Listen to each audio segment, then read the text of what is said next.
Hello दोस्तों, आपका स्वागत है आपके अपने चैनल स्टडी इन प्रोग्रेस पे। जैसा कि हम सेल के बारे में पढ़ रहे थे, हमने सेल कंपोनेंट पढ़ लिया था। उसके बाद हमने कोशिका भित्ति और कोशिका मेम्ब्रेन, ठीक है, वो पढ़ लिया था। आज हम पढ़ेंगे साइटोप्लाज्म। साइटोप्लाज्म को अच्छे से पढ़ेंगे। साइटोप्लाज्म के अंदर जितने भी सेल ऑर्गेनल्स होते हैं उनको भी देखेंगे। तो ठीक है, वीडियो शुरू करने से पहले अगर आपने चैनल सब्सक्राइब नहीं किया है तो चैनल को सब्सक्राइब कर लीजिए और उसके बगल में लगा हुआ बेल आइकन उसे भी प्रेस कर लीजिए, जिससे आपको मैं कोई भी वीडियो डालूं तो तुरंत नोटिफिकेशन मिल जाए। तो ठीक है, वीडियो शुरू करते हैं। जैसे आज है साइटोप्लाज्म, कोशिका द्रव्य। कोशिका द्रव्य क्या होता है? जैसे एक कोशिका होती है, कोई कोशिका है, जैसे एक कोशिका है, ठीक है। कोशिका के अंदर एक होता है न्यूक्लियस, इसके अंदर जो ये सारा भरा रहता है यह है साइटोप्लाज्म, यह है सेल मेम्ब्रेन। आपको एक डायग्राम दिख रहा होगा उधर, ठीक है, एक डायग्राम दिख रहा होगा। इसमें आपको क्या दिख रहा होगा? साइटोप्लाज्म। क्या क्या दिख रहा होगा उस डायग्राम में? आपको दिख रहा होगा एक तो सेल मेम्ब्रेन दिख रही होगी, और दिख रहा होगा एक न्यूक्लियस उसके बीच में, उसके ऊपर जो है सारा साइटोप्लाज्म भरा हुआ है। तो उसी साइटोप्लाज्म को आज हम पढ़ेंगे। साइटोप्लाज्म की डिस्कवरी, जैसे डिस्कवरी इसकी एग्जैक्ट कोई साइंटिस्ट नहीं है कि जिसने इसको डिस्कवर करा हो।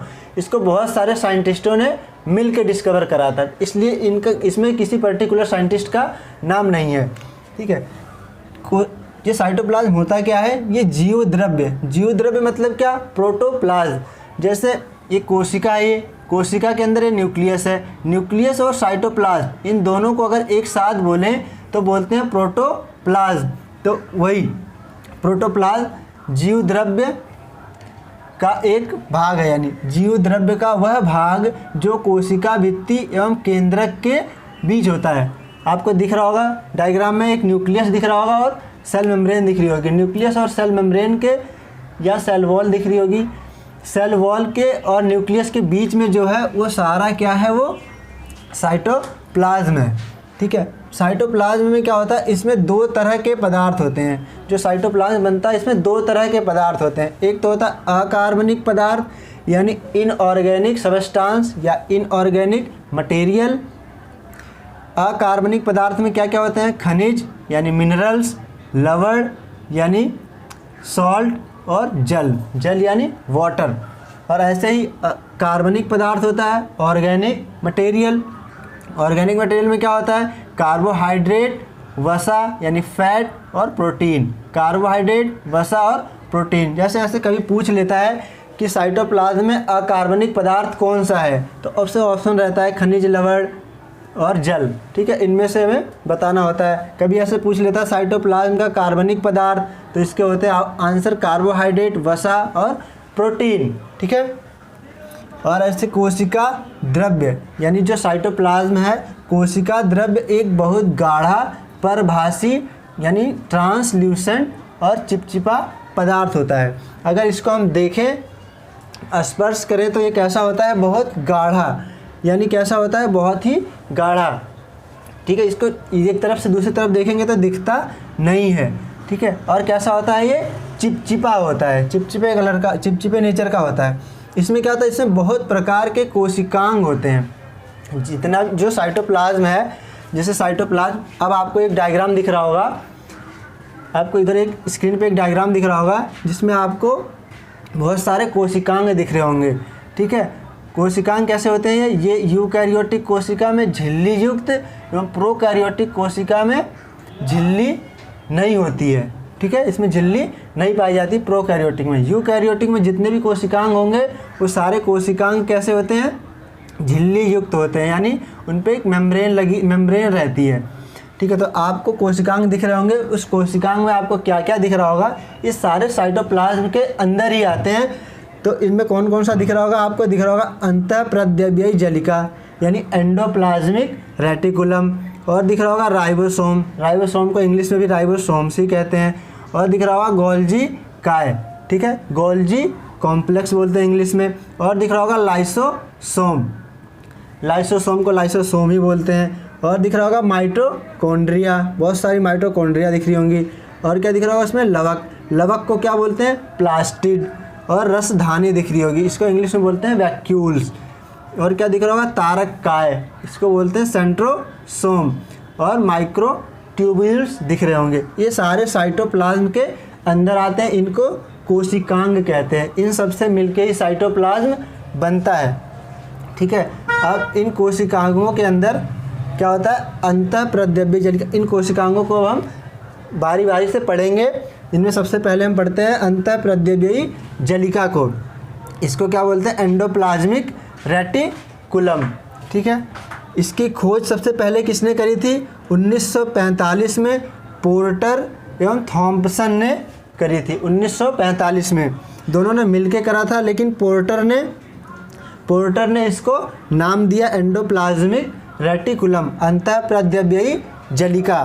ठीक है, यह क्या, यह पादप और जंतु दोनों में पाई जाती है। यह अत्यंत सूक्ष्म होती है, यानी ये बहुत ही माइन्यूट होती है, बहुत छोटी सी होती है। अगर इसको हम नॉर्मल माइक्रोस्कोप से देखें तो नहीं दिखती है, इसको देखने के लिए हमें इलेक्ट्रॉन माइक्रोस्कोप से देखा जाता है तो ये दिखती है। और क्या, ये शाखित होती है, यानी कैसी होती है, ब्रांच होती है। और क्या, झिल्ली युक्त यानी झिल्लीदार होती है, मेम्ब्रेन होती है, इसमें अनियमित नलिका होती है, या कभी बड़ी कभी छोटी, 50 से 200 नैनोमीटर तक होती है। ठीक है, इसमें क्या ये क्वेश्चन बन जाता है कि एंडोप्लाज्मिक रेटिकुलम किस चीज़ की बनी होती है, तो ये एंडोप्लाज्मिक रेटिकुलम यह लाइपोप्रोटीन की बनी होती है। ठीक है, लाइपोप्रोटीन की बनी होती है। और क्या इसमें अगला पॉइंट है, कोशिका में इनका विस्तार कभी कभी केंद्रक की बाह्य झिल्ली से प्लाज्मा झिल्ली तक होता है। आपको एक डायग्राम दिख रहा होगा, इसमें आपको एंडोप्लाज्मिक रेटिकुलम दिख रहा होगा। एंडोप्लाज्मिक रेटिकुलम होता कैसे, जैसे न्यूक्लियस से, जैसे यहाँ जैसे कि न्यूक्लियस है, न्यूक्लियस से ही अटैच होके ऐसे डायग्राम दिख रहा होगा आपको, जिसमें इसके ऊपर एक डॉट डॉट से दिख रही होगी। जो ये डॉट डॉट सी है, ये क्या है, ये राइबोसोम्स चिपके हुए हैं। जिस पे ये राइबोसोम्स चिपके होते हैं उसे बोलते हैं रफ एंडोप्लाज्मिक रेटिकुलम, यानी खुरदरी अंतःप्रद्रव्यी जलिका। और जिसके ऊपर ये नहीं चिपके होते हैं, प्लेन होती है, आपको डायग्राम में दिख रहा है, प्लेन से दिख रही होगी, ये क्या है, ये स्मूथ एंडोप्लाज्मिक रेटिकुलम है, चिकनी अंतःप्रद्रव्यी जलिका है। ठीक है, ये न्यूक्लियस से चिपक के ही रहती हैं, दो तरह की होती है। ठीक है, एक रफ एंडोप्लाज्मिक रेटिकुलम, एक स्मूथ एंडोप्लाज्मिक रेटिकुलम। ठीक है, आगे देखते हैं अंतःप्रद्रव्यी जलिका के कार्य देख लेते हैं कि अंतःप्रद्रव्यी जलिका का हमारे कोशिका में क्या क्या कार्य होता है। वो कार्य पढ़ना बहुत ज़रूरी है, क्योंकि कार्य से क्वेश्चन बन जाता है। अंतःप्रद्रव्यी जलिका का क्या कार्य है, यह अंतःकोशिकीय तंत्र का निर्माण करती है, यानी इंटरसेलुलर सिस्टम का निर्माण करती है हमारे कोशिका के अंदर। कोशिका को यांत्रिक सहारा प्रदान करती है, ये कौन, एंडोप्लाज्मिक रेटिकुलम। सबसे मेन फंक्शन है इसका, केंद्रक से कोशिका द्रव्य में अनुवांशिक पदार्थ के जाने का रास्ता बनाना। क्या करती है, जैसे ये न्यूक्लियस से चिपक के रहती है, तो जो भी जेनेटिक मटेरियल होता है, हमारा जेनेटिक मटेरियल क्या है, डीएनए, इसको यहाँ से उठा के कोशिका द्रव्य में इसमें लाना कौन काम करता है, ये यही करती है एंडोप्लाज्मिक रेटिकुलम। तो ये क्वेश्चन पूछ लेता है कि जेनेटिक मटेरियल हमारा केंद्रक से कौन लेके जाता है कोशिका द्रव्य में, यानी कि साइटोप्लाज्म में कौन लेके जाता है, तो ये लेके जाती है एंडोप्लाज्मिक रेटिकुलम। ये क्वेश्चन बहुत सारे एग्जामों में आया हुआ है, तो इसको पढ़ना बहुत ज़रूरी था। ठीक है, और क्या है, कोशिका विभाजन के समय कोशिका प्लेट एवं केंद्रक झिल्ली के निर्माण में भाग लेती है। जब सेल डिवीज़न होती है तो उसमें क्या बनाती है, ये केंद्रक की झिल्ली यानी cell membrane,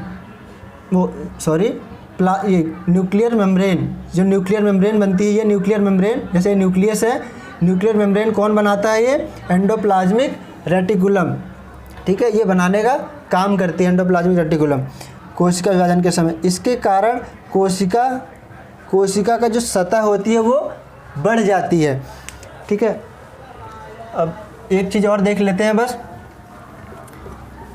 rough endoplasmic reticulum और रफ एंडोप्लाज्मिक रेटिकुलम और स्मूथ एंडोप्लाज्मिक रेटिकुलम, इनके कार्य। रफ एंडोप्लाज्मिक रेटिकुलम यानी क्या है, ये खुरदरी अंतःप्रद्रव्ययी जलिका, इसका काम क्या होता है? इसका काम होता है प्रोटीन संश्लेषण में मदद करना। क्या करती है ये? प्रोटीन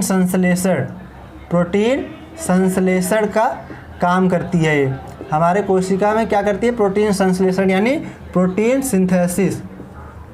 क्या करती है? प्रोटीन सिंथेसिस का काम करती है। रफ एंडोप्लाज्मिक रेटिकुलम, जिसके ऊपर राइबोसोम चिपके होते हैं, ठीक है। दूसरी है एक स्मूथ एंडोप्लाज्मिक रेटिकुलम, यानी चिकनी अंतःप्रद्रव्ययी जलिका। कैसी? चिकनी, जिसके ऊपर राइबोसोम्स नहीं चिपके होते हैं। इसका काम क्या होता है? वसा और कोलेस्ट्रॉल। किसका? कोलेस्ट्रॉल का। वसा और कोलेस्ट्रॉल का सिंथेसिस करना। वसा और कोलेस्ट्रॉल को कौन बनाता है? Smooth endoplasmic reticulum. तो हमने आज एक कोशिकांग पढ़ लिया, अंतःप्रद्रव्ययी जलिका, एंडोप्लाज्मिक रेटिकुलम।